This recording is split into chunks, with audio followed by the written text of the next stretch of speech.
We have, in Jamaica in particular, gone through a period of structural adjustment from the 1980s coming right along, which has seen the local government sector being substantially reduced, both in terms of the size of the workforce as well as the services that the sector delivers. And this is primarily because the IMF and other international institutions deemed it duplication of effort in terms of the provision of services by the local authorities as against the national central government authorities.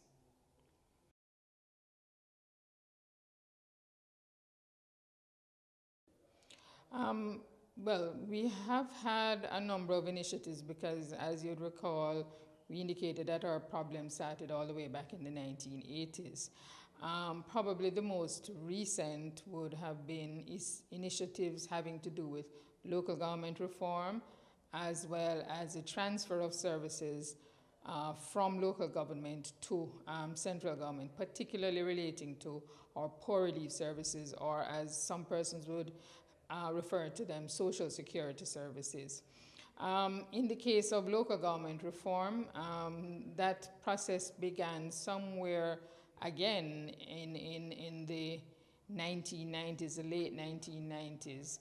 And we were successful in getting the government to accept that this reform needed to take into account the views of the workers and also of civil society groupings representing those persons who actually benefit from the services that are delivered.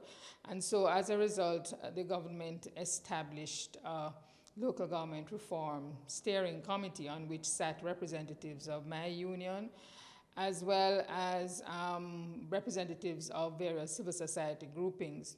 So what we would have seen coming out of that exercise is, whereas the government would have initially started out with an exercise wanting to reduce the number of councils, which is how we refer to our local government authorities.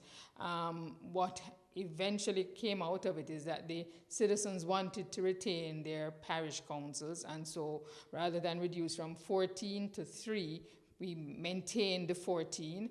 And also in terms of the services that the councils delivered, it was felt that it was important to ensure that these services were not transferred into central government, but that they remained in local government. So I think that was something of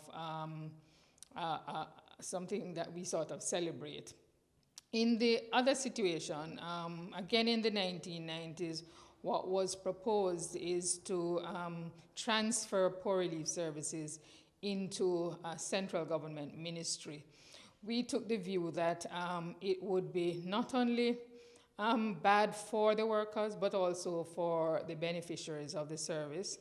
And what we did was to organize a campaign that did not only focus on the workers, or it was not only about the workers themselves carrying out this campaign, but we formed alliances with the beneficiaries of the service again, as well as the local politicians who are elected to serve in these councils. We were able to show that if in fact the services were transferred, it would not inure to the benefit of the citizens, because they were not actually considering all the full gamut of services that were offered in local government, but that in central government they wanted to focus mainly on cash transfer, whilst in local government we had a full range of benefits that the citizens could benefit from. So as a result of those alliances, we were able to retain the poor relief services in local government, and it remains that way probably 15 years after.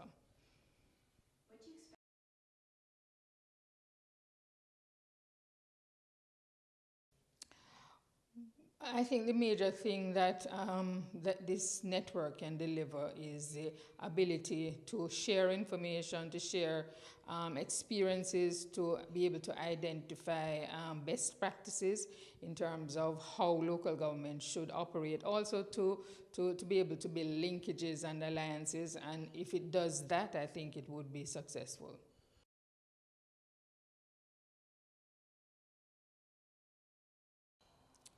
To our local authorities, I would say take the workers into your confidence. Have confidence in the workers and the fact that as experienced workers in the system, they have more to offer than any other grouping, whether international or otherwise. And if in fact we adopt this approach, I think we will be able to solve many of the problems that are bedeviling us in the sector.